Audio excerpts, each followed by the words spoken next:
Good evening, everybody. Welcome to the first podcast of Calzadilla Team of Homegenius, your scuba real estate advisors. Tonight, our interviewee is our preferred lender, friend, Bruno Ferretti. So welcome, Bruno. Thank you for having me. How are you tonight? I'm doing great. It's a pleasure to have you here. And we're going to be doing a series of interviews with the businesses locally here in Dadeland. We're part of this community. We want to give back to the community and get people to get familiar with where we are. Awesome.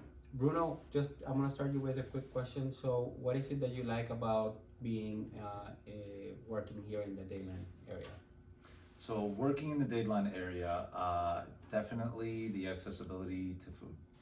Okay. Obviously everything's 2-minute walk, everything's right there. You have a ton of options, everything from poke to, Chipotle's, everything you could imagine. And obviously having Dadeland Mall right there also gives you, endless opportunities for everything else you'll need. It's a fantastic area, very central with a lot of options. So, Bruno, how did you become a mortgage lender? What inspired you to be a mortgage lender? So, helping people, definitely helping people. In a previous life, I was a paramedic. Okay. I also worked. I worked in a money transferring company for a while. I worked in a freight forwarding company in a warehouse for a while, and then I guess kind of combining everything together, I realized two things: one, that I like helping people, and two, that I don't want to work where I'm sweating. So naturally, mortgages was a perfect fit. I think so, and you're great at it. So. Thank you. Not as good as you guys, but thank you. We deal with customers all the time. Do you remember a memorable experience in your life as a mortgage lender that you want to share with us? Absolutely. Mortgages is a little bit crazy. You get to know everybody on a personal level, right? So I've dealt with all kinds of different characters. Good or bad? Good or bad experience? I leave it up to you. Whatever you like to share. So let's go with the good. Why not? And this kind of probably relates to most experiences, right? So we tend to forget the good experiences because they're so smooth and so quick and everything's great, right? But a lot of times it's just seeing people at the closing table, seeing their reactions, seeing how happy everybody finally is to have accomplished this, seeing the children super excited, and everyone talking about their plans on what to do with the house. But a specific event, particularly, or a specific scenario, I had a client who didn't think he would qualify.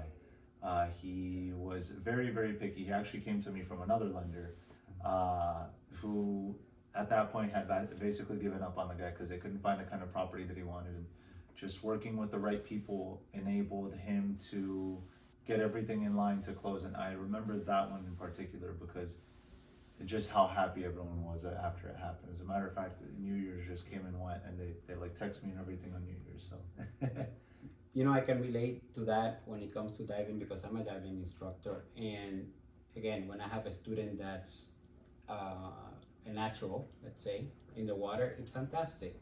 But when you have someone that has to struggle and has to really earn that certificate, and then at the end they're so proud of themselves that they were able to go through the whole process and makes it all that more special.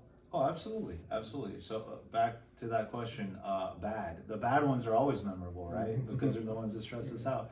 But nonetheless, I think it's just about being persistent, about educating, making sure that everything is consistent, and just fighting through it. A lot of people come in, walking through my door, they don't think they qualify. Maybe they don't have the best credit, maybe they don't have the down payment necessarily, maybe their income isn't where it needs to be, right? Which is the case with a lot of self-employed people. It's just about guiding and being persistent, and then those bad ones always end out happy so long as they follow the steps. And any one of those, I could pick any one of them, is always memorable.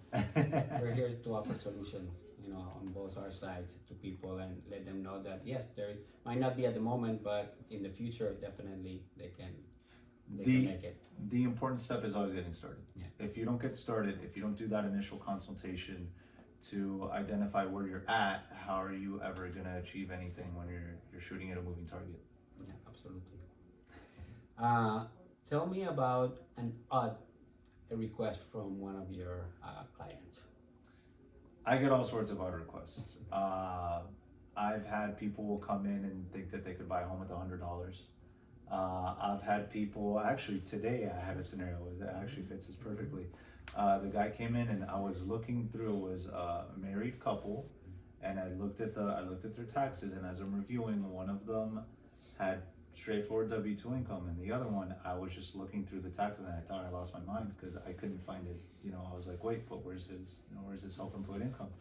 So the guy doesn't report anything at all, didn't declare anything at all, and thought that was gonna fly. Which, obviously when you're doing a loan, you need to have documentable income. You have to have everything documentable. So it's just a matter of educating him and telling him, hey, look, we're in tax season. Just file your taxes as such and such, and we got everything going in. Another one, which I tend to, kind of bring up because it was very unique, was I asked someone to review their assets, and I got a picture message with a copy of a safe. Like the money's in there. You see someone with inspiration and creativity. Oh yeah, no, and we work with all types. But definitely one of the things I like working with you guys is about your transparency and the education that we can give our clients on both sides, on the lending side and on the transaction, how real estate transaction, it's the process of it. And 100%. It's just about, there's a lot of misinformation out there, right? A lot of people telling you that you could buy a home with $100. A lot of people telling you that, like, oh, don't worry about the credit, you could figure it out.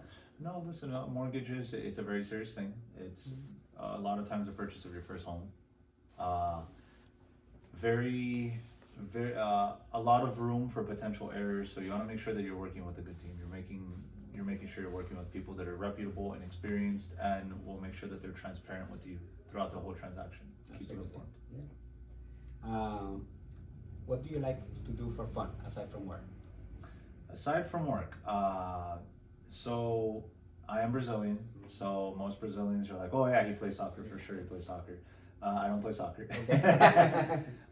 Anything with wheels, anything mechanical with wheels. My father was a race car driver in Brazil, so it just kind of runs in the family. It's just something that we've always been into. Even my little nephew races go-karts since he was like 5 years old. That's fantastic. Well, Bruno, thank you so much for sharing with us today. You guys are here in Dadeland, PRMG Dadeland, for how long now?